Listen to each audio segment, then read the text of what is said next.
Welcome to Hunters and Unicorns, the Sales Leaders Playbook. Today we welcome Tom Schmit, formerly CRO at AppDynamics, one of the highest performing sales organizations on the planet. He has recently taken a new CRO position at Audit Board.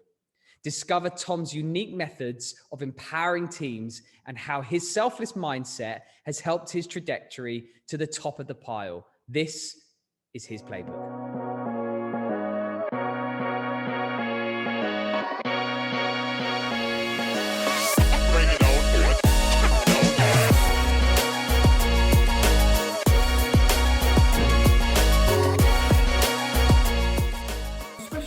Series for 33 CxOs, we investigate one of the greatest success stories in the history of software sales. 33 CxOs learnt the playbook from one man, John McMahon, a legacy which stretches back to the late 90s at a company called PTC. They were later reunited at BladeLogic, which was acquired by BMC. What happened next was truly remarkable. These CxOs went on to become the most prolific sales leaders in the software industry. They've raised over 22 billion in VC funding. They contribute to 4% of software turnover globally, 26 unicorns, 8 decacorns, and the companies they drive have a combined valuation of 230 billion. At Hunters and Unicorn, we're revealing their playbook.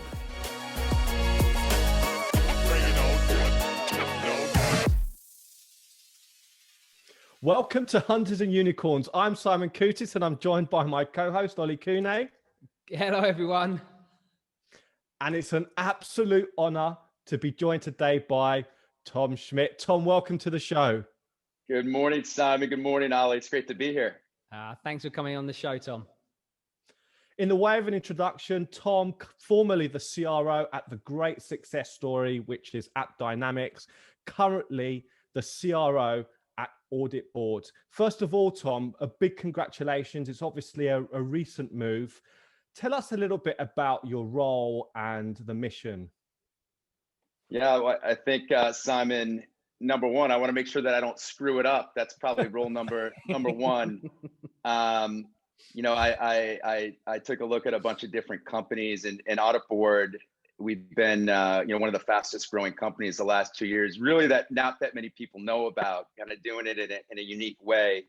And, my job now is to come in and keep doing what we're doing great and do even more of it, at a higher velocity, and then keep growing this thing with great people and build this out to a true platform sale, where I feel like we have a real opportunity in a space that's been around for a while, with some solutions that I think we're ready to go disrupt. Yeah. So obviously it's the GRC space, which if anyone can make it sexy, Tom, no pressure, right?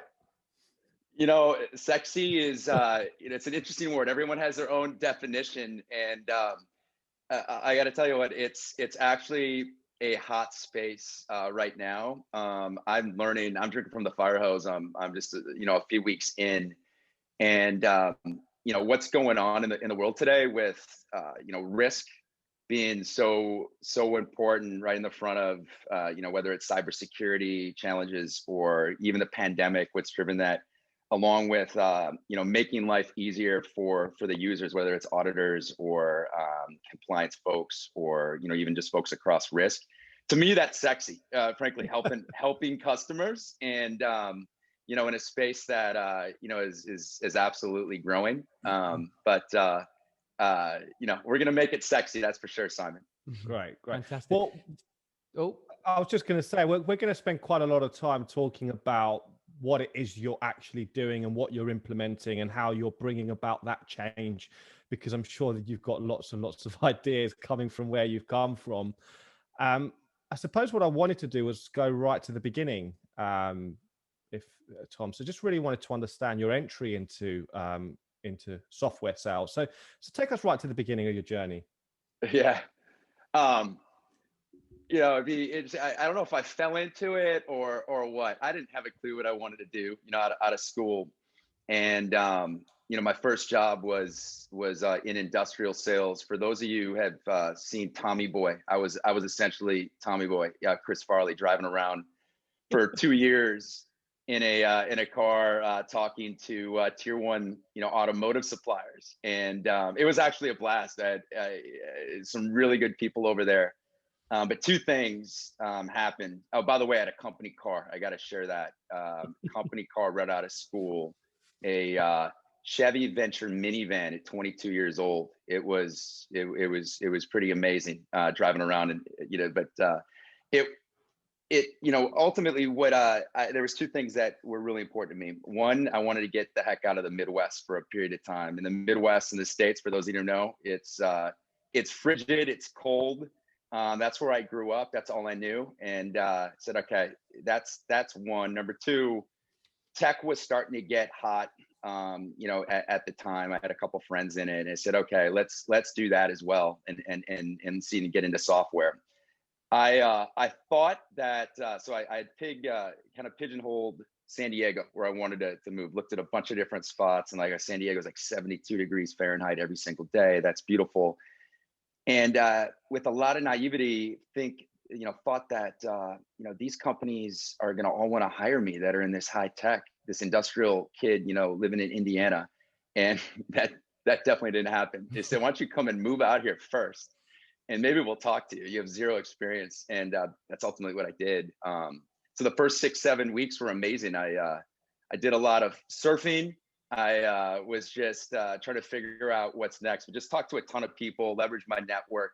There's a guy that I knew that was at Qualcomm at the time, and he hooked me up, and I got to give him a call out. A guy by the name of Jesse Rubin, who was my first intro into software. He was at a company called Cardiff Software, about a 50, 60 person company. And that's how I got in. Ended up, just being a good cultural fit, and that's where it started. It's interesting. Obviously, you just dropped everything, backed yourself, and just moved west. It's just is that the kind of the beginning of the mindset? Obviously, you went on to autonomy. You did software sales there for a while before, obviously, making the life-changing move to BladeLogic. But was that kind of the mindset you've always had, Tom? Just back yourself and foolishness, you could call it too. That it's yeah. I got that, maybe from my parents, taking a chance, listening to everyone has an opinion, when you look at making life changes like that, but following your heart and your head, and I knew that getting out and living in a spot that I want to live was, you only so many chances you get to do that in life, and that was important. And I guess whether it's foolishly or not, I'm going to bet on myself, and there's going to be something I'm going to be able to latch onto, and and then not turn back, at all. And that's I would say I've done that a number of different times now. It hasn't always worked, but yeah, I think Simon, I always try to, if you bet on yourself, you you take calculated risks, and you have good people that you in your network, and you leverage them, typically good things happen. Perfect segue into BladeLogic, probably, actually, because surrounding yourself with some incredible people, in 2006 when you made that move. Just tell us a little bit about that transition from, were you always a good salesperson, why you were hired at BladeLogic, and what really changed for you? Just take us there.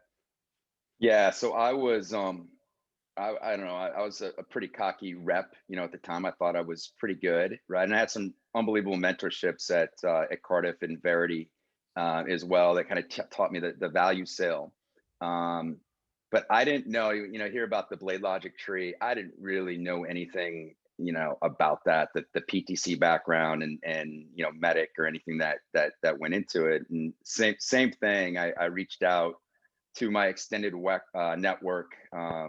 My wife's good high school friend, sisters, the guy by the name of Jeremy Rizar that was at BladeLogic. I didn't even know him. I reached out to him, and he knew I was trying to get another role in software. And he's like, we got an opening in Chicago. You got to take a look. And so I had a couple different discussions with the hiring leaders, out there, and was really impressed. They're asking great questions. And then they said, okay, we want to send you out to Boston. And again, not knowing really the background, I did a little bit of research. You're going to meet with this guy, John McMahon, and just be yourself, be yourself. And that's what I did. But I didn't, the tutelage and all the, the mystique behind it, didn't really know. And so I went out there.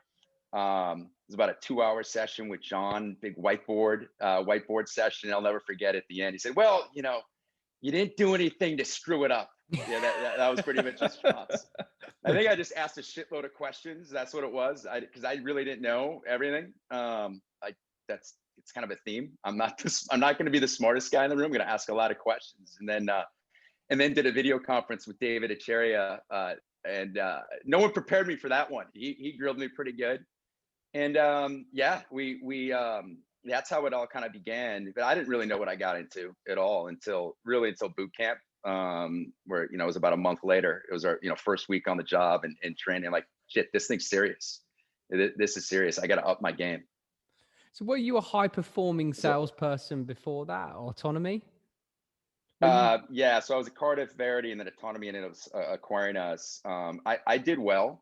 Dave said it, best. He's like, I feel like you're like really good high school player, right? And it's time to get you in, like a real pro gym where you're lifting weights at a different level, right? And so I didn't know what that meant until you actually see it, right? And then being around the talent that was at BladeLogic early, and just the dialogue that was going on in these meetings, I hadn't been around that before. Yeah, I mean, it's all relative, right, Ali? Yeah. I was good. I didn't really know why I was good. Yeah. That was the big thing. I didn't really have a compass on why, and you realize it's not by accident. And then there's, when you're not doing well, why? So do you think you epitomized obviously did to some degree, obviously these guys were hiring against ICE criteria, the intelligence, the characteristics, and coachability.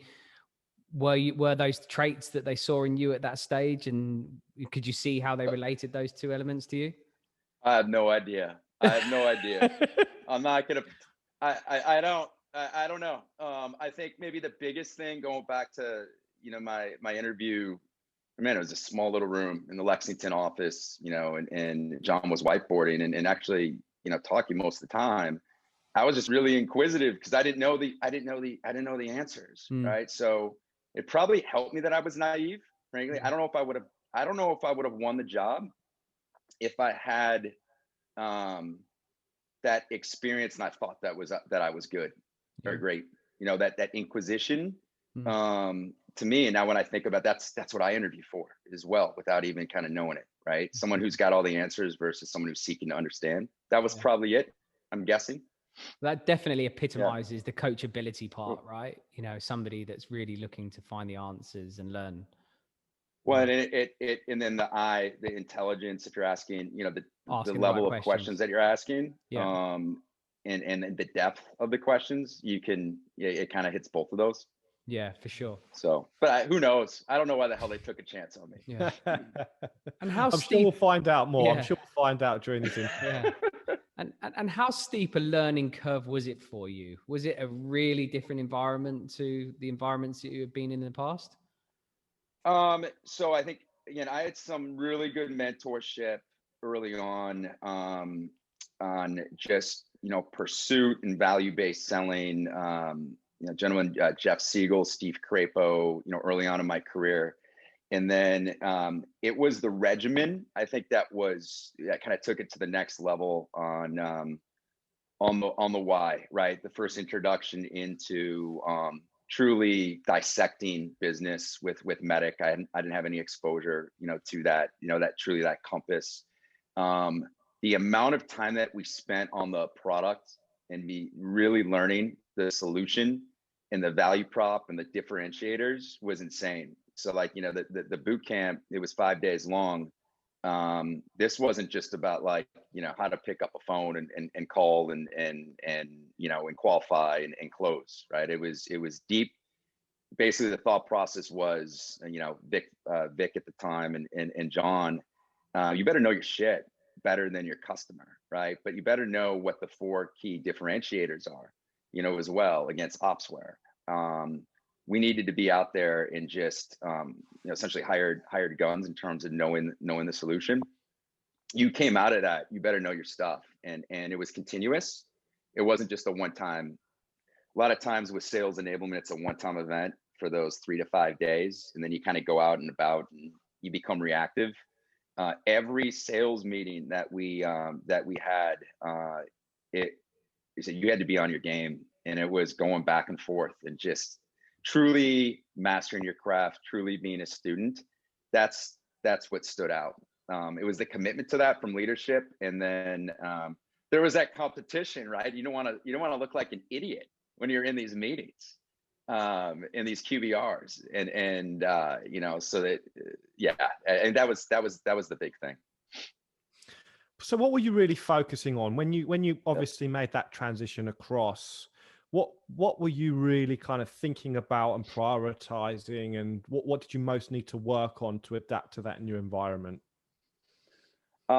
So it was commitment, I would say, more than anything, Simon. So the true commitment, if you look at sales, it's really not that difficult when you break it down, right? It's commitment to top of funnel, right? And pipeline generation and getting enough in the hopper and being smart about it and leveraging, everything out there to get it. And then it's, once you get a visible opportunity, it's doing it with excellence, right? And if you break it down, it's those 2 things, right? And having that commitment and discipline is actually the hardest part of any role. And our leaders at the time were religious on that. We would have one-on-ones, and it was not just deal reviews, which is the normal thing. We didn't have Salesforce at the time, whatever it was, right? And let's look at your pipeline and how do we move these deals across. It was just as much commitment on how are you running your business, your PG plan, who are you working with to get in the doors, how are you tracking it? And the best, the reps are so different from each other, you can't pigeonhole, but it's the ones that operate like business people, true GMs of their business, franchise owners. And that's where I would say those were the biggest learnings early on, because you can go so many different ways. Are you going to control your business, or are you going to let it control you, right? And be reactive. And that level of commitment, is that something that is just in you, or is that something that you've learned or taught to do? It's something, we in the hiring profile, sometimes you say, you bring in, athletes or musicians or folks that, have a trade that they've had to do something similar, whatever it is, chef, I don't care. Anyone who's going to be great at something has to have that level of commitment. So I had some of that early on. I got really into, I was into sport and got really into cycling early in college, and that commitment and that discipline to get up and put those miles on when you didn't want to, or, to mix up your workout and be, really kind of scientific about how you were going to do it. I had some of that in me. But the artistry in me can get in the way too, right? Because we are artists, as well as salespeople. You got to be both. And outsmarting or outthinking or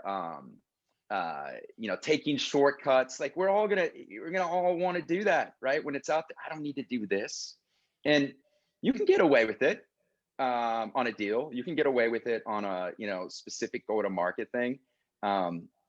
It's not sustainable though. It's not sustainable. So yeah, I still have to hit myself over the head though on it, Ollie. I mean, it's a constant struggle, right? You said, okay, let's just do this.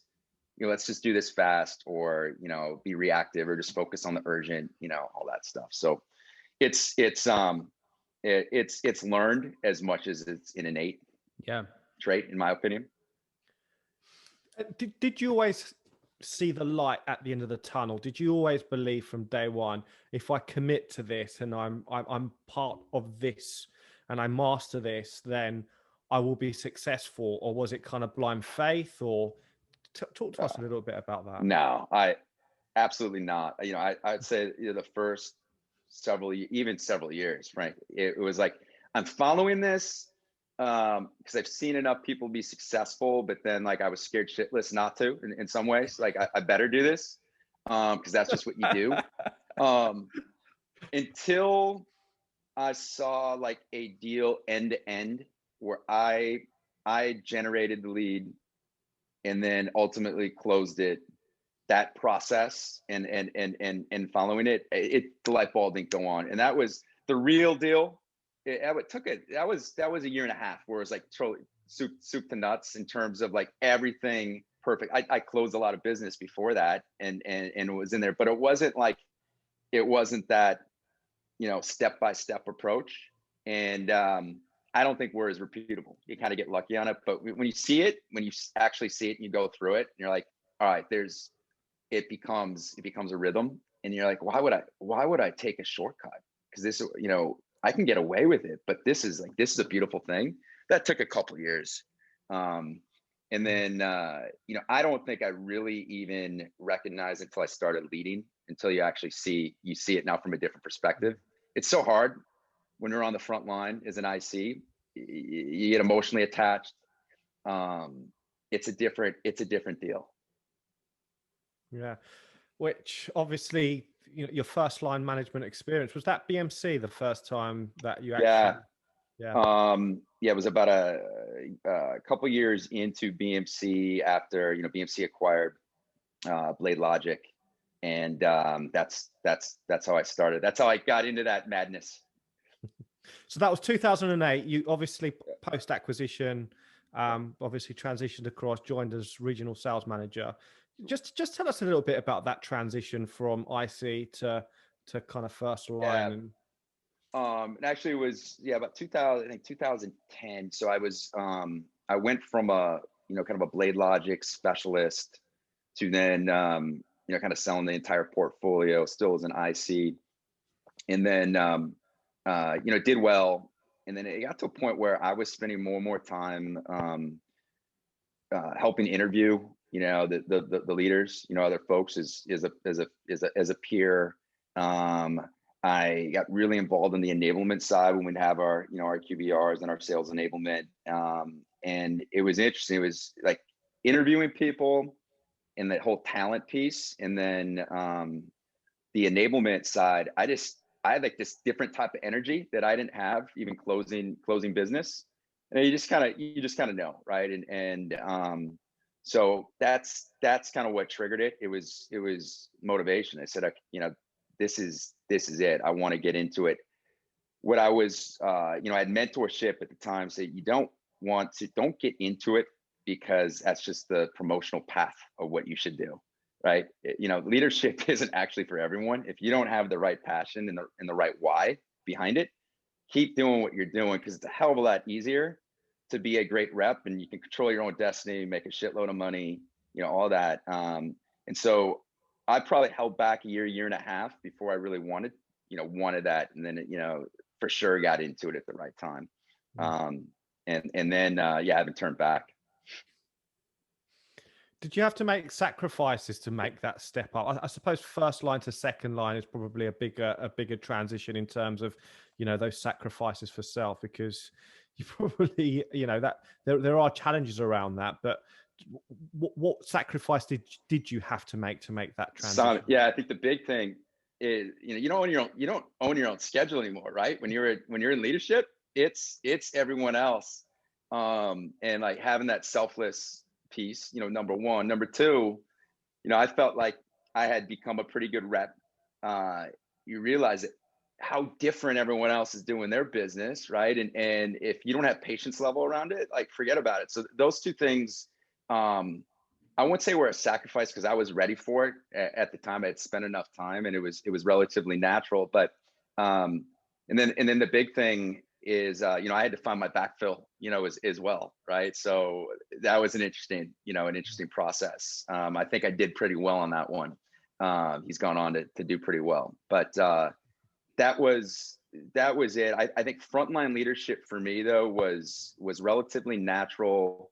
I had a blast and an amazing team, you know, that first year, and I knew it was like, all right, this is the right deal. But yeah, your schedule isn't yours anymore. Yeah. How did you know you were ready to make that step? Yeah, like I said, it was the stuff. I'm a big thing, like whether it's when you go to bed at night or when you get up, like what gets you going, right? And the strategy of building a team, bringing in talent, developing them, while developing them, seeing them be successful, like that was it was like more of a entrepreneurial, being the true business person, just running your own territory for me. And you should be like operate like a GM as a rep, as well, right? I see, but it was a little bit bigger, a little bit more strategic, more of a puzzle. And it was just a natural feeling. I don't know if there was one moment. And then I thought that was the case. And then once I was in the seat, seeing, some incremental value that maybe you can bring to someone, and then actually see it happen. And then the feeling that I had after that was like, all right, this is the right call. But I don't want to pretend like it was, there was moments like, what the hell did I just get myself into as well, right? I mean, shit, it's a different deal. At this point, from a commitment point of view, obviously you've obviously just made that decision to go from an IC to a first line manager, where you're going to sacrifice money. You're going to make a lot of sacrifices against what you've just mentioned. At that point, are you consciously making the decision that, you know what, I'm just going to go to first line management? Or are you setting yourself at that stage career aspirations to become CRO, to become hirer? Yeah, you might not believe this. The only job I ever asked for was frontline leadership, because I wanted to get into leadership.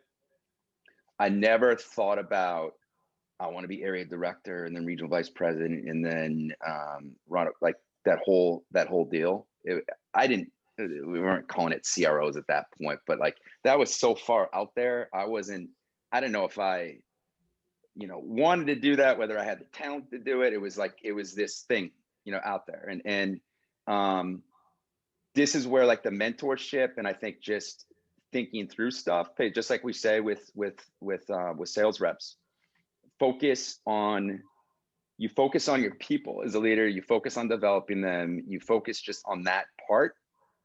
Typically the promotions will happen if that's what you want. You're going to be in a good spot. Where I've seen the challenge, I think it's been one of the secrets to my success. I always seen what's next in the FOMO, or the hype aspect of that, or the title chasing. You can get away with it, kind of just like a deal, right? You can get away with maybe getting that promotion. I don't think it's sustainable, Ali. I really don't, because you're not honing in on the stuff that matters. Yeah. And people see through it too. Like the leaders I work with, they're pretty sharp. They don't, it's not about CCing them on a note, to look good, or having having that conversation about how great I am or how I want. Like they will do skip levels and talk to the team and like, what's Tom doing well? What are you getting? Are you, they don't even have to bring me into it. They can tell about the development and the team. Focus on that. And so I had people directly and indirectly say that early on, and it's core. It's core, and then it's something that I actually now, when I rate, my leadership, it's something that I look at. Right? You don't have to be, friendly to me and niceties to kiss my butt. Like do your job, right? Yeah. So making that next step up to second line manager, what did you need to focus on? What did you need to work on to make that transition? I know you said you didn't ask for it, but you obviously are now thinking, are you complete selflessness? Just talk us through that. I was awful my first 6 months. I was an awful second line leader. We were going through a lot of change as a company. Many people were leaving.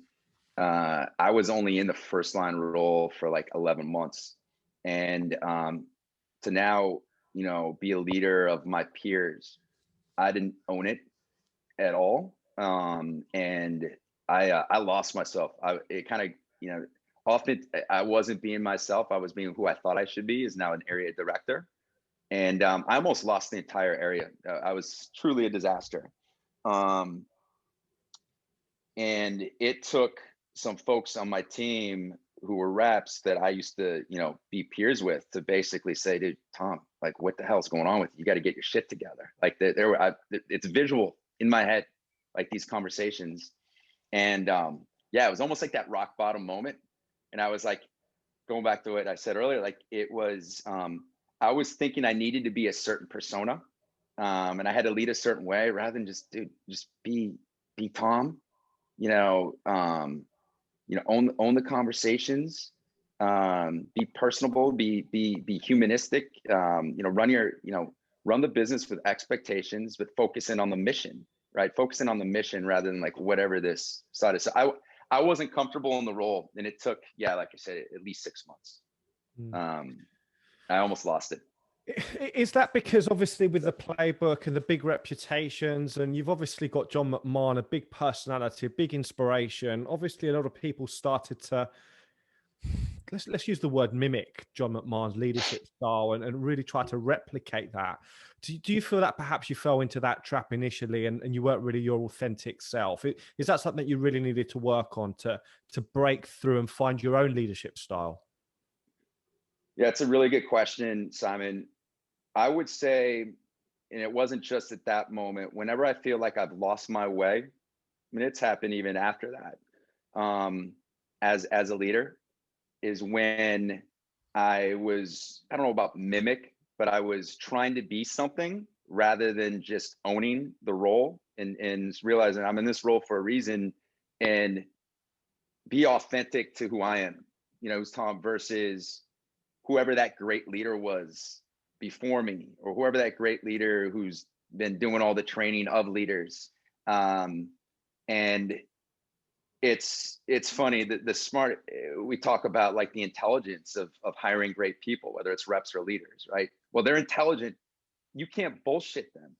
And when you're not being authentic, you are bullshitting them. And like, you lose. It's so easy to lose an entire team or a person when you're trying to be something, right? Rather than just like truly be you. Yeah.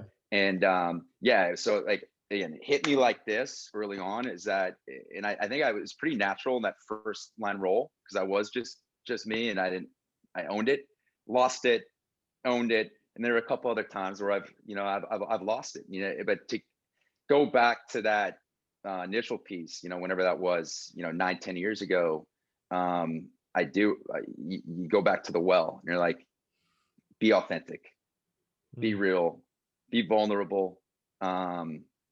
Your team, it's not about being perfect. It's not about being a specific role, just truly own it. And I think that's so critical, especially now, today's day and age. People don't have time for bullshit.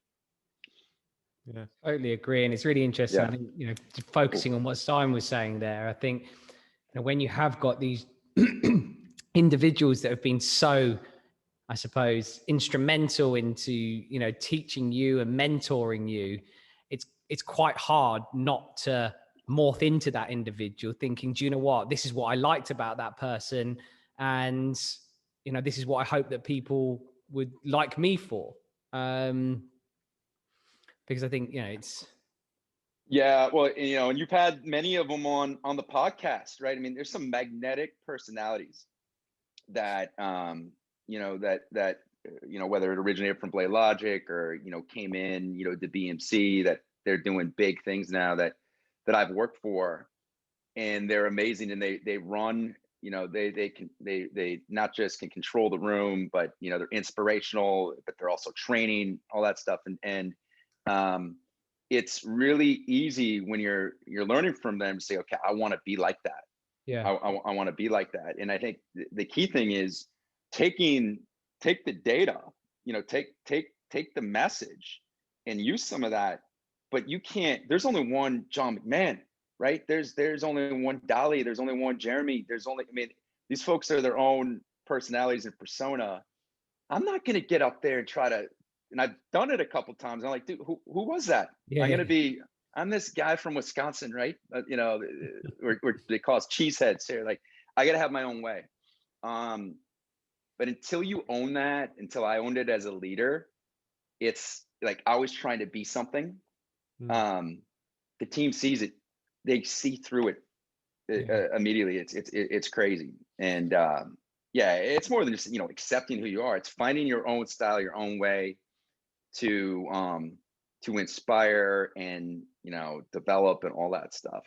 Do you think you go the opposite way to that though? In that, you know, you're trying not to be. There's probably as I said, the opposite to this, which is then you kind of counteract that, and trying to be somebody you're not by being somebody different to the person that you're not. So I suppose actually identifying, and I hate to say it, finding yourself and finding your own management operating rhythm must be a really, really, really tough process to go through. It is, because, you know, at some level, especially as a rep, we're trained to be chameleons a little bit to whether it's mimic our prospect or our customer, and kind of when you get into leadership, what I've found, like the people that I've loved to work for, is they're consistent. You know what you're going to get, you know, with them. And I might not even love the style all the time, but like it's consistent. They are who they are, and they're also, you know, going to play to, you know, on one-on-ones especially. There's a difference between like group settings versus one-on-ones. They're gonna play to, you know, my motivations and my interest, you know, as well. But I think it's really important to have a you know, consistency as a leader, embrace your own sense of style. And then when we're having the individual discussions, playing off the motivations and the why, whatever it may be, to whoever you're working with, right? And it's a tough balance though, Ali, right? Yeah. It's a tough balance. I don't think you need to overthink it. Truly, I think some of this stuff, it's like anything in, like, whether it's sport or like, you do this enough, you know, trust it, and then we're not robotic, right? Unlocking the why is one of the parts to your playbook, right? So elaborate on that for us a little bit. Talk about. Yeah, I tried to do it relatively early on. It was somewhat natural to me. And it was something I spent time on thinking, like, once I got into leadership, you know, I had 4 individuals on my first team that were so different from each other, that were at different levels of their career, you know, different age brackets, different experience. And so that, I think that experience early on, and different levels of success, spending time with them, mapping out their franchise or their industry, but really it wasn't just about like the account pursuits. It's like, what the hell do you want to be? Like, what gets you going? And what is your why? Right? I wasn't asking that necessarily, you know, all the time, but it's amazing what you can get out when you lead with that. Truly, everyone's motivated a little bit differently, and some do want the career path, and they already know they want to be CRO. Some have no interest in any of that. They want to control their own destiny and just be a professional sales executive. Some are. It's amazing this type of stuff that you can get out that's family based, right? There's this deeply rooted thing that happened in their life, right? And it's such a asset as leadership to know that. If you don't, you're missing just key ingredients, you know, to inspiration and basically, you know, laying down the foundation, which is the playbook. It's not going to be, you can't do it the same way, you know, for everyone. And you know, I think I learned that early on. Again, when I got out of my way, when I had my challenges, I kind of got away from that. Anytime I went back to that, typically good things happen, right? And the amazing thing that happens then is you build this relationship with your team where it's so much bigger than just the deal. It's so much bigger than the transaction. It's so much bigger than just pipeline generation, everything that we talk about in the playbook, which is really, really critical. But now there's this emotional attachment that when they're having success, it's based on something bigger than that. And they want to have success for me or their leader too, right? It's like, you know, many times where we were down in a quarter, and where reps, they had gotten their big deals in place, and they were well over, you know, 100% for the quarter, maybe for the year. They would go that extra mile because they knew the region needed it, right? And you know, without that bond, like it's kind of, you know, it's empty. So I think that's really big, you know, Ali, and now more than ever, the shit that we've all dealt with this last year, if you don't have that connection, I think you're a dying breed as a leader. I really do. I don't think it matters what playbook you have. Yeah, that's actually another element of your playbook, isn't it? Build selfless high performers. That's something that you try and nurture, and really, and that's all kind of linked into the why. But just tell us a little bit more about that. The selfless high performers. Yeah, the selfless high performers. Yeah. You know, I think a big thing is it starts with what I hire for. You know, there are, you know, serial successful salespeople that I'm not interested in bringing in because I don't, you know, after enough conversation, they're not selfless. It's about themselves. It's about how much money they can make. It's hard to unlock that why. And I know they could be successful, but my thought, I would always take someone that is multi-dimensional, right? Whether they've gone through something in their life or they're chasing something that's bigger, again, than just a title or just just money. There's so much more that I feel that I can do with that individual to make them great. You know, it's funny. I'm officially a Pelotonian now. Peloton. I'm sure you guys are on it. So I actually did a great workout this morning. My guy's Alex Toussaint. He's got this quote, and it gets me going. I'm a sucker for activate your greatness. You know, he says it, you know, at the end or at some point when he's kicking my ass.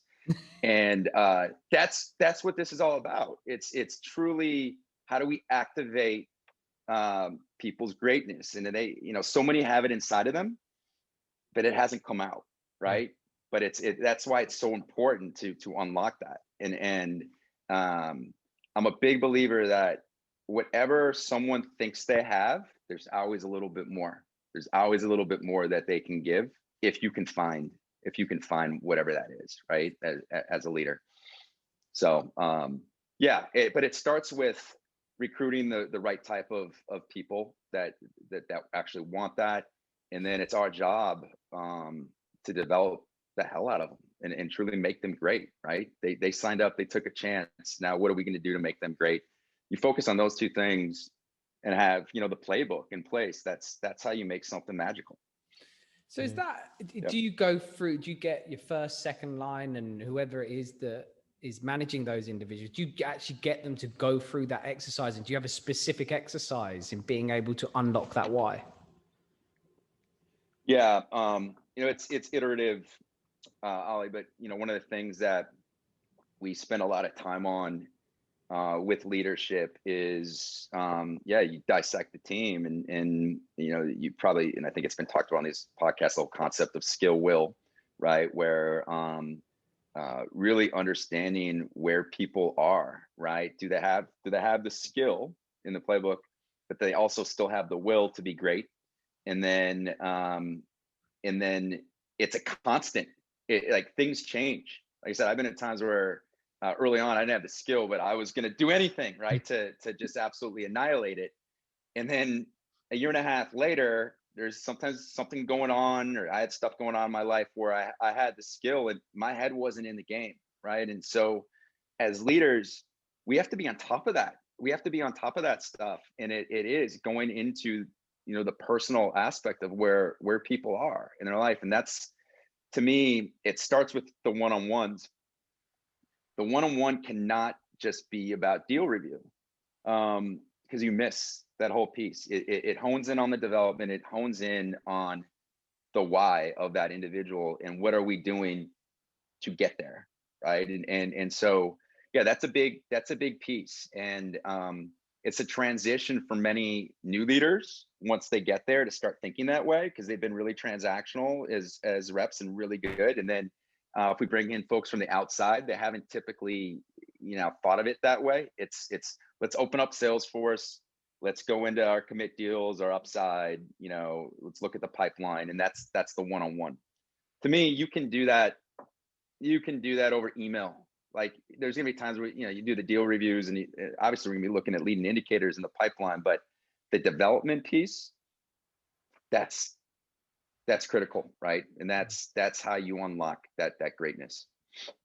I think that is, whenever I look at any previous manager or, person that I've aspired to, it's somebody that's helped me achieve the goals that I've set myself. And there can be work goals, there can be personal goals. They could tie the two together, right? So by driving and really getting to understand what that person's motivations are and motivator, and genuine, and as a manager, genuinely having a passion to help somebody get to those, you're gonna form a bond which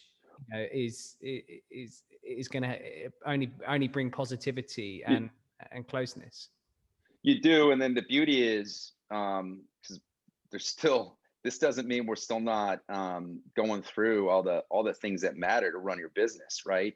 Yeah. But when you can connect it to that, it's a lot of this is pattern recognition, right? And you see it many, many times where someone who's been uber successful and they're doing all the right things to have new business meetings. They're, for the first, let's say 5-6 quarters, right? They have the pipeline, they have the proof of values, all the kind of the key things, for success. And then it starts to dip all of a sudden for like 2 months. It's typically not by accident. No. Like something is going on. So to be able to like connect those two together, because you actually understand what they care about, that conversation's different than like, what the hell is going on with you? You're, it's more of a scoreboard type approach. To me, that's what's sustainable. And that's kind of that next level of leadership. It's not about just transactional, right? Yeah. It's kind of taking it to that next step, but it's hard to do because we're moving fast, right? And I've gotten into many bad habits, but it's that whenever I'm centering on that, things become a lot, I would say for me, at least a hell of a lot more clear. Which then obviously helps with the retention part of the business, right? Because if you're personally attached, then retention. It's interesting. Say, at multiple times at 2 different companies, even when many people left or senior leaders, or I was even at a time where we became privatized, and it was really, really difficult. Many really successful reps and leaders still stayed on the team, and when everyone was coming after them, right? And the big thing was that emotional attachment, the fact that they were getting developed by their leader. They enjoyed the people that they work with. They knew that their leadership cared. And then there's always going to be times where there's just an opportunity that's too good that they're going to pursue, but they're not running away, and then on the opposite, I've observed it too, and I've been part of it, and a failure this way where things are humming, like reps they're actually, they're crushing it. They're doing all the right things, and then as a leader, you should never really be surprised, right? If someone leaves, but you're surprised. Typically, that reason is that lack of connection. Something's going on the home front, personal front, whatever may be going on. They're actually doing.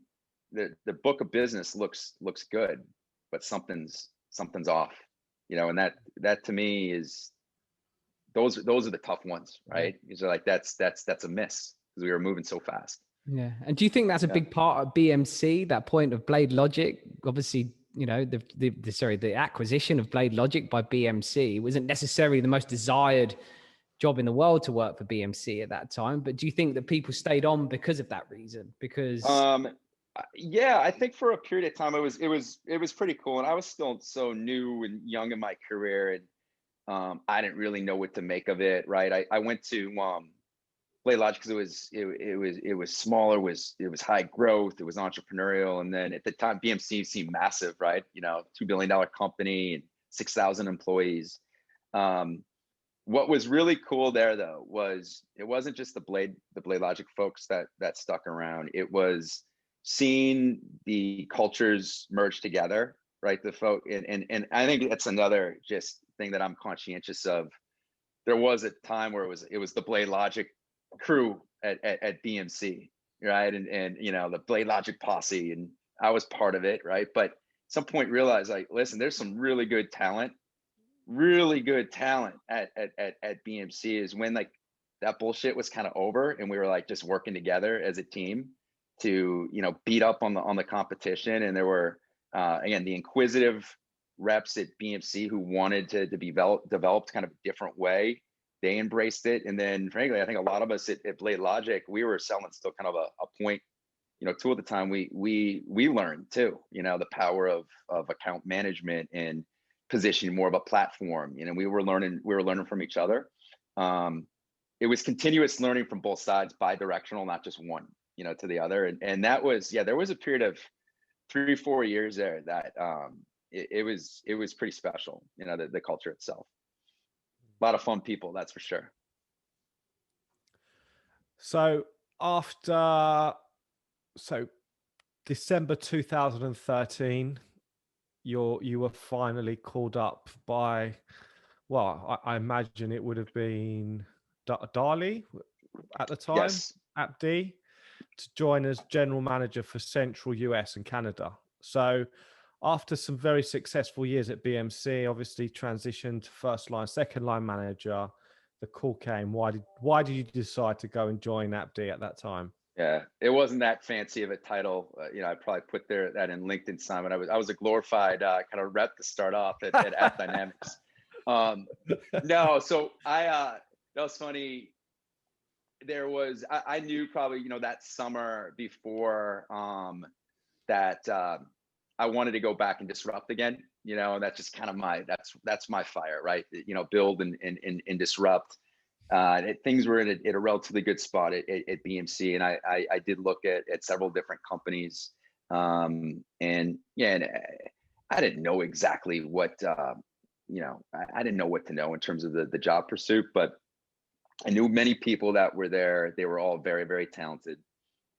I knew that there was they were disrupting a market that was already there with something that was different. And then my big thing was like, I felt like the impact and experience I had from, you know, the couple years there to now go build a new region was really attractive. But I went from having, you know, 30 people on my team and, you know, at the time it was probably a $40 to $50 million book of business to, you know, there were 5 of us, you know, kind of building this thing out across the Central. And I was like a player coach, you know, and it was, I never viewed it as taking a step back at all. It's like, we're going to go build something. You know, and not screw up what's working, because there was a lot that was working when I got there. But you know, how do we scale this? How do we, you know, where can we take this? And I just felt like, you know, AppDynamics at that time had a lot of, you know, checked a lot of the boxes that were important, and I had no idea what I was getting into, you know, as well. But that's where it started. Well, AppD was probably hyper growth at this point, right? By the time you kind of joined, they were already really, you know, going for it. So was that a different environment to BMC in that sense, in just the rapid rate of expansion, and how did you react to that? We were kind of on the cusp of being rapid growth. And then I would say that first year and a half that I was there, like I said, you know, we went from like 5 to 20 plus, you know, reps across our region, and I was able to split it up with leadership. That pace was insane, right? And I wanted that, but until you're in it, you're like, there's some holy shit, you know, moments, because there's a cost to growing fast, and the pace is, until you're in it, you don't really know what, you know how to handle it, how you're going to manage it. We were still growing at BMC, but it was more about like maintaining the business. How do we grow the book of business? You know, we bring in a couple reps a year to add on, and a lot of times it was backfilling folks that were leaving.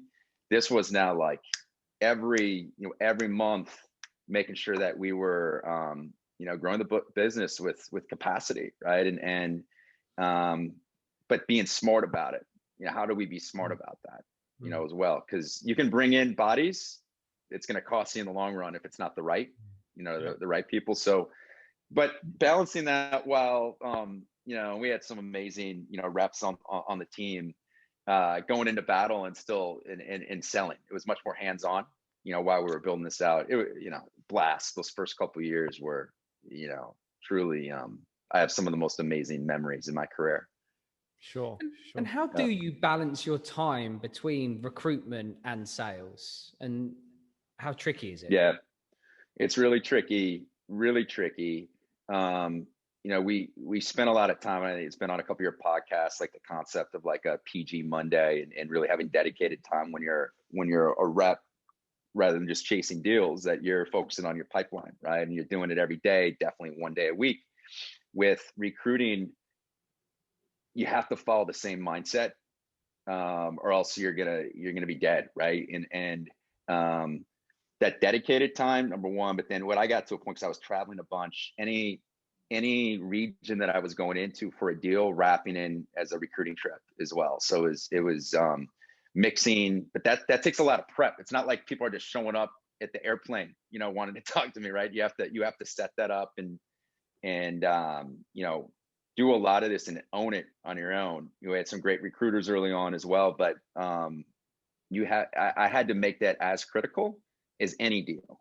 Because really, if you think about it, Ali, the power of bringing in a player rep that's going to be great is 5 to 10x bigger than your biggest deal in your pipeline, right? But it's hard to think that way.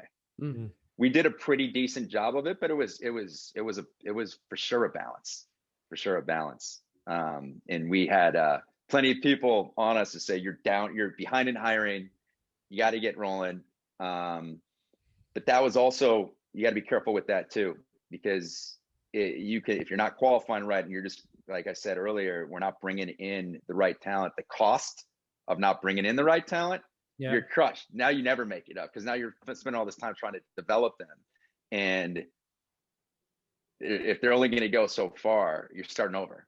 So it's one of the finer balances, I think, for leadership to really, it's tough to master, right? But you got to, goes back to the discipline again. Yeah. So one of your playbook elements is build inspiration and trust. We've obviously just spoken about this period of, hyper growth. Just tell us a little bit about that, because obviously when you are growing so quickly as well, are you able to find the time to build those personal bonds, because things are moving so quickly? So just tell us a little bit about building inspiration and trust, and how you incorporate that, and why that's an important element in your playbook. I think it's one of the hardest things to do, especially in an earlier stage company, where you're wearing so many different hats, right? Whatever that size is, but kind of startup to uber high growth. If you're not purposeful on it, again, we have so many different things that we're doing, and you can lose sight of that personal element. I'm probably even doing it now, right? Just a few weeks in at Autoboard, losing sight on kind of that why and of the people on the team, because there's 70 things that I need to go do. So it's dedicating that time, and again being mindful of it. It's really tough to get it. I think the big thing that is important, though, for all leadership, and my kids tell me this too, I got 3 daughters, and it's like, I've gotten better at this. I still can get better. But when I'm at the dinner table, putting the phone away and actually being present with my kids, and like my wife would say, like, Tom, like 0% is better than 50% Tom. Like, so like, just go into your office, and when you're present, be present. And I think it's one of the hardest things to do, right, in the age that we're in. When we have these one-on-ones with our rep, or there's that, not that we're traveling right now, but it's whether it's Zoom or eventually when we get back after it, putting the phone away rather than checking all the stuff that's coming at you on the road, and having those 30 minutes and being present with your team, or that car ride car ride that you have, you know, pre-meeting, being present, afterwards doing a real debrief on the call, being present, putting the phone away. Getting into those habits really help. Have I violated those habits? Hell yeah, right? It's the end of a quarter and you got people buzzing you and calling you and all that stuff. Like, it's, no one's perfect, but it's, those are those golden moments, especially like when you have a big region and they only have so much time with you and they're excited about it. Like, be there, you know, be there for them. I try to be conscientious of it, but yeah, I fail and sure every day on it. Mm. I think that goes back to, as you said, when you reflect that working experience. I've got 2 children myself, and you know, those times, those important times, something that you think is important at that moment in time, as you said, sat around the dinner and that message comes through and you're in the middle of a conversation with your wife, with your children, and now all of a sudden your whole CPU brain power has now been just directed at whatever that problem or whatever that message said. And it is such a hard discipline. And yeah, you've definitely got to be a special character. But I think you're right. I think, you know, you can get to a point of being 70, 80%, or as you said, even 50%, that at least you're doing it most of the time. Then you're conscious of it, right? Yeah. And, you know, I think there's silver linings of this last year. I think that's one for me personally, is whatever we want to call this, the great pause, right? Yeah. But the value now in family and friends and others, when you know it's been taken away and you can't see them, to just put shit away and hone in on what really is the most important. People I've seen gotten a lot better at that, and actually they don't tolerate as much as how it was before. So I think it's going to be this thing, like, once things open back up, are we going to learn from this year truly what is important? And those interpersonal connections with your family, friends, but then your team, those are bigger moments. You will grow your company faster if you actually own those, rather than whatever the hell is on your I'm a, you know, gosh, we got Slack, WhatsApp, you know, text. What else am I missing? I'm not on Snapchat, guys, but you know, like, yeah, like, does anyone remember that text that you responded to? No, it's being present, you know, with your team. But I gotta hit, like I said, I hit myself daily. The greatest thing about having kids is they're relentless. That you can't get anything away with them, right? And they call me out all the time. So. That's great. So obviously AppD is considered the fourth big iteration of the playbook, right? So you've got PTC, then you've got BladeLogic, BMC was a further evolution. I think AppD was the great success story, and a further iteration where you've probably got the biggest concentration of a lot of those inspirational leaders all there together. You've got Jeremy, yourself, you've got, you know, Dana, you've got lots and lots of big characters there. Why was AppD such a success story, and what really evolved and what crystallized from the previous iterations of that playbook? Yeah, I mean, I think it comes down to a few things that we've talked about, but even being more purposeful.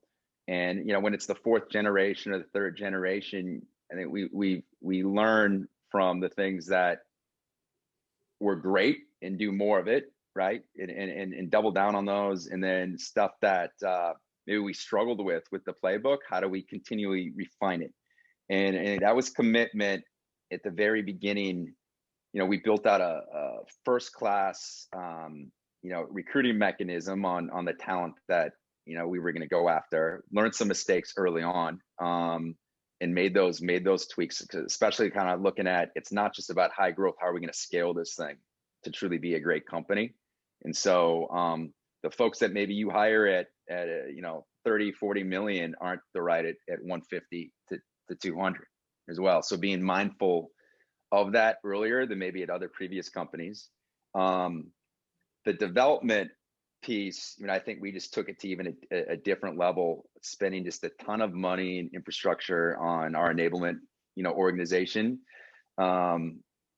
First class people there, and just a true like commitment between, they were front and center on the go-to-market. So sales leadership and our enablement team talking regularly, building this out to,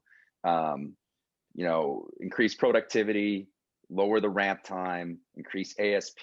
Like it was a very like applying leading indicators and KPIs to our ramp in the programs that we put in place, kind of that next level. I think that was huge. We were in a very competitive marketplace, still, and there was a lot of different solutions there. We were not always one. For the most part, we were 1B, sometimes 2, sometimes 1A, depending on it. But our go-to-market value sale was different than our competition, to the point. And I would say we had this really crazy connection to the customers and our champions that became personal, and our ability to land into these accounts and then they continue buying from us. The residual aspect of it was a direct result of our go-to-market. So, I would say, those are a few things. And then we took it to next level on, we had this world-class enablement for our reps, and spending a lot of time on our training our leaders, as well, to become world-class. And it's a different, like we've said already, it's a different skill set. How do we train for it, right? Because the hardest thing, it's one thing where everyone's kind of frontline, or your highest is second line leader at an organization. What happens when you keep on building these layers? How do you make sure the same things, the important things, are communicated and we're still inspiring, to the rep level? Because at that point, reps aren't really listening to Dolly, Jeremy, me as much. They're looking at their first line leader. Like, do you believe this? B, can you translate what they just said? And C, can you help me? Right. So it was a lot of that. And again, what a fun run. You're great, just great people. Yeah. So you obviously you continue to grow your career, rapidly. You were there for 7 years, and you came in kind of leading that central US and Canada region. Then you became VP of Sales North America East in February 2016, and then the following February you became VP of Sales America. And then obviously post acquisition, you were Dali's successor. So I mean, it's an incredible trajectory that you went through. I suppose my question for you, Tom, is why were you chosen to kind of take that role? Why how were you able to scale so quickly?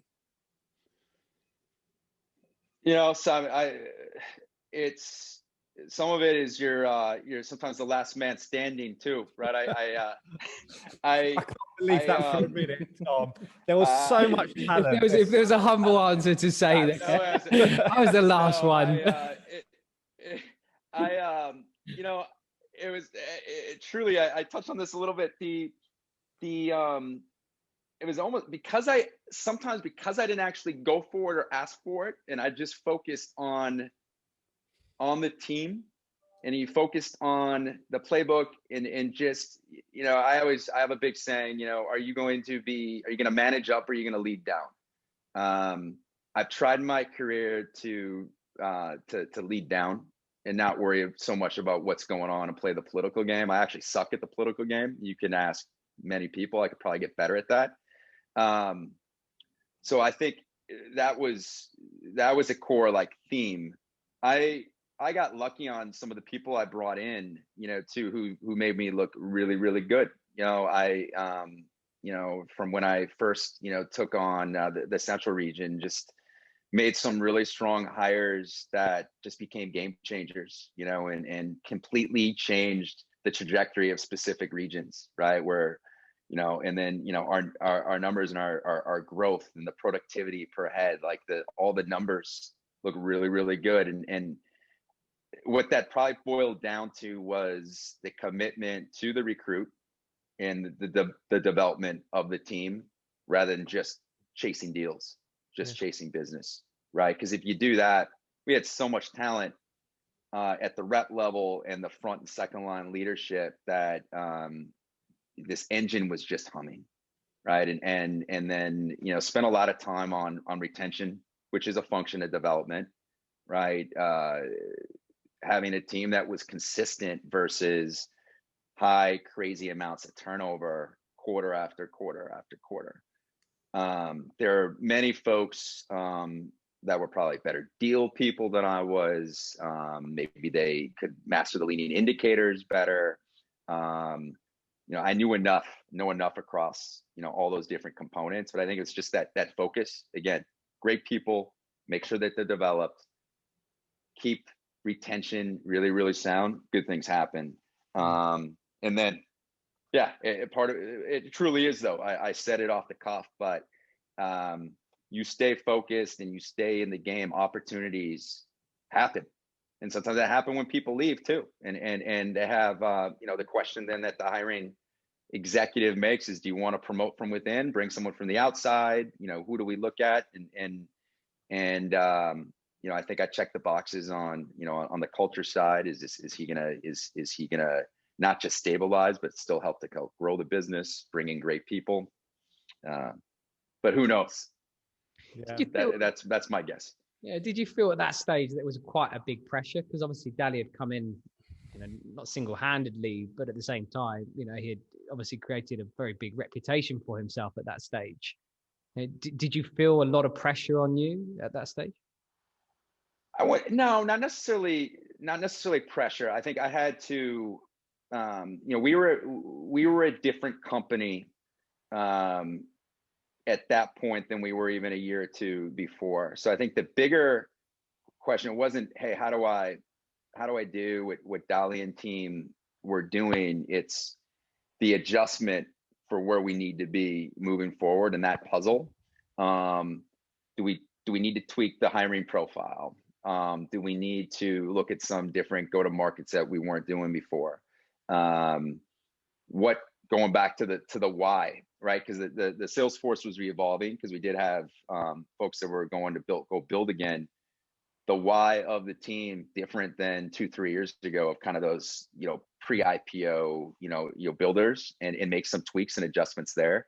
That was a big thing, having the experience to work with other amazing regions worldwide, who are kind of on their own island. You know, I just, you know, how do I stabilize that, right? Coming in as the Americas, you know, guy, right? And boy, did I learn a lot, you know, on that side of the house. And then, you know, the whole second half of the year was essentially remote, right? And so that's a whole nother deal now. You know, teaching, inspiring, still producing in that environment. I didn't know that was going to be the case when I signed up for it, right? None of us did, but great experiences, you know, with that. But it wasn't something I necessarily I had asked for. It wasn't going back. You know, it wasn't, do I want to be CRO? No. This was, am I going to be able to learn some different? You know, when I'm going to challenge myself? What am I going to learn? What don't I have in my bag of tricks? Can I get better? And that was the biggest reason I took it. So interesting. Yeah. And so obviously, I was going to say, you've now made the transition across to Audit Board as their CRO. Yeah. This is obviously a completely different, you know, path for you. There's a lot of, you know, firsts for you. There's no direct link to the tree, right? In terms of, so this is completely out of the comfort zone, right? Obviously, you know, Battery Ventures are behind it. You've got Michael Brown, who's obviously on your board, but I suppose that's about as close as it gets. So are you going to try and nurture that type of kind of playbook within the business, or are you going to try something a bit different? Yeah. What's the plan? Yeah. And it was interesting. I had it purposely and planned out. I knew I wanted to take, since the BladeLogic days, going hard for 14, 15 years, right? And so like, I'm gonna do this right and take a pause, you know, transition out of FD the right way, and take a pause and just talk to a ton of different people, right? Without a massive timeline. I needed it. I needed the break. And, you know, spend a little time with the family. And then, you know, it was such a cool experience. Talked to 30 plus different companies, CEOs, founders, venture capitalists, my own network. And I took the approach of kind of like, let's just have lunch, right? Let's have a discussion, no strings attached. I was told that is like, don't overqualify, early on, just having conversations. What was important to me, I wasn't looking so much at space, but it was, are these going to be a group of people that I'm going to want to go into battle with, right? Or and work with on a regular basis? Is this a place that I feel like I can have impact in based on where they are as an organization? And then the third piece, call me crazy, the puzzle aspect of it in doing something different was actually very attractive to me, rather than just rinse and repeat. I looked at some bigger organizations, and the stage that the audit board is in had so much success as an organization doing things a certain way, and to be able to come in and hopefully be able to not change the game. This isn't a 180. I have no interest in doing a 180. It's really understanding what's working, and then how do we make some pivots to truly make this into a special, legendary company, which I think we really have the opportunity to do. What's really interesting, now that I'm on the plate, we talk about like on the recruiting side. So we went in, and audit board found a wedge in the GRC space that no one was selling to, and there's just really archaic solutions in selling to the auditor, which is actually pretty big across, every organization has auditors, right? And went in with we are going to build the greatest UI, and we are going to have the best user experience to just get this mind share. And that's exactly what they did. And to really get this feeling, where we're saying, wow, I want that, right? Because it's going to solve problems that I've been living with, because there's, former auditors that start, Jay and Daniel. What they also did was, hire former, really, really smart people from, whether it's, the Big Four or others that were former auditors, to help take this go to market. And our company is comprised a lot of, former auditors. What I got to tell you is the intelligence, character, coachability of these folks, like, nail it. 10 out of 10. And I shouldn't let this secret out. I'm going to tell my peers, like, this profile carries over very, very well. So they didn't have the outside sales experience, but intelligence as hell, gritty. We're used to working long hours, and really inquisitive and coachable, and want to continue learning, right? And want to continue learning. So first is, how do we now we've done a really, really good job on, going to a segment within GRC. But we keep on purposely building onto it with this, it's an outcome-based engineering approach, which is all about, business value and really having a platform that makes sense to the end user. Risk compliance is now becoming massive on top of audit. A real opportunity to now continue doing what we're doing really well, selling to who we know, and now going to other profiles that I have, some comfort levels in as well, across IT security, across risk, and starting to position even more of a platform, because we have the solution for it, but it's a multiple persona sale. So the playbook, I feel like it's not just this rigid thing where you just lay down everything, soup to nuts. It's continue to recruit great people, and working with the great people that we have here that are going to be able to help us do what we do really well, and then pivot to this platform sale. Secondly, establish even a higher value sale, right? Where different personas are going to take a look at, and which is just, it's kind of a different mindset, right? And that's what we, that's part of the playbook, right? And true value-based selling, and then continue to grow smart and really build this out the right way. But it's it's so funny, whether it's GRC space or AI or whatever, APM, pattern recognition is still there. It's not as different as you think, right? It's not as complex as you think. So like a lot of the things that, you know, I've done, they're already doing a lot of it. It's just making them aware of why. Just kind of like what I had when I went to BladeLogic for the first time. I was having success. I didn't really know why. Here's why we're winning, you know, and giving that compass. But yeah, it's a crazy opportunity, brilliant people here. You know, it's a space that's getting bigger and bigger, and just based on what's going on in the world, and we have a chance to do something really special. So yeah, it's fun to be back into the grind again. Amazing. Well, Yeah. I mean, it's definitely not the end of the journey, but obviously it's amazing to see that transition and how you've been able to continue to kind of grow and really scale your career. I suppose just a kind of a few questions before we go to conclusion. In terms of our listeners today, Tom, what's the best piece of advice you could give them right now? Those that are thinking about, you know, how they can continue to grow their career and make their way from IC to first line to second line and beyond. What's the best advice you could give them?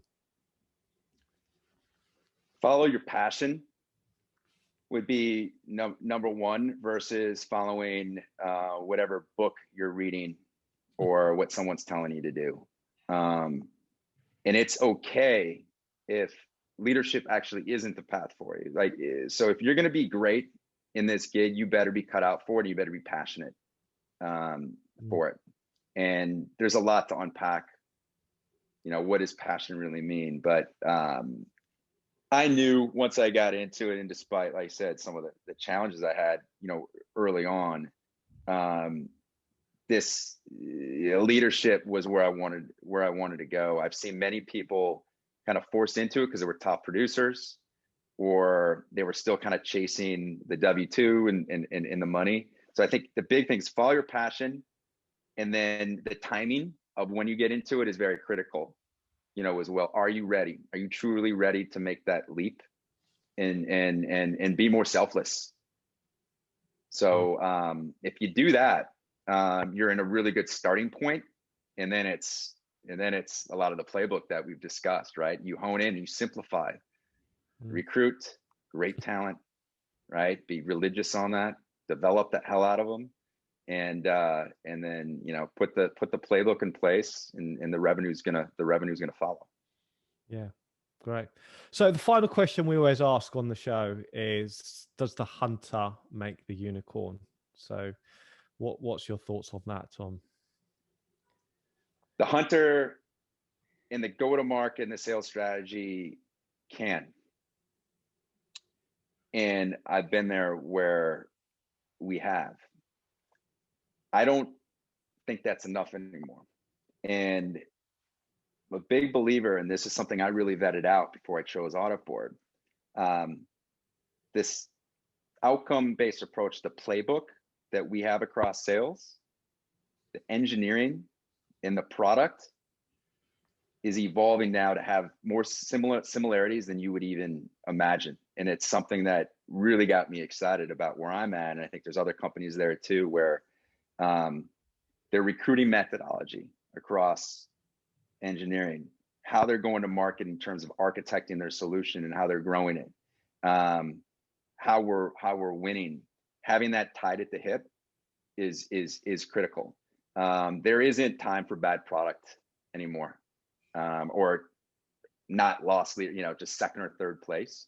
So the beauty is, and this is where I kind of got into the last couple of years, that relationship between sales and engineering and product is critical, and actually bringing them into even some of our sales enablement. They're eating it up, right? So it's both. Can you become a unicorn maybe without it or with it? Yes, but when my goal, Simon, is bringing both of these together, and then that's where the magic happens. Yeah, that's a great answer, actually.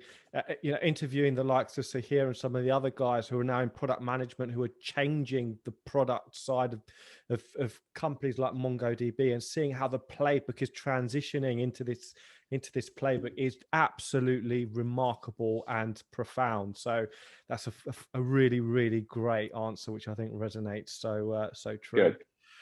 So this is the point when we reflect on what we've heard today, Tom. And I think Ollie and I and all our listeners and all our viewers will agree that it has been a truly, truly, you know, a great session with you today. I suppose my key takeaways and the themes that I've most taken from today is the fact that you're someone that's, by your own admission, you said, I've never really asked for a promotion. I've never really chased it.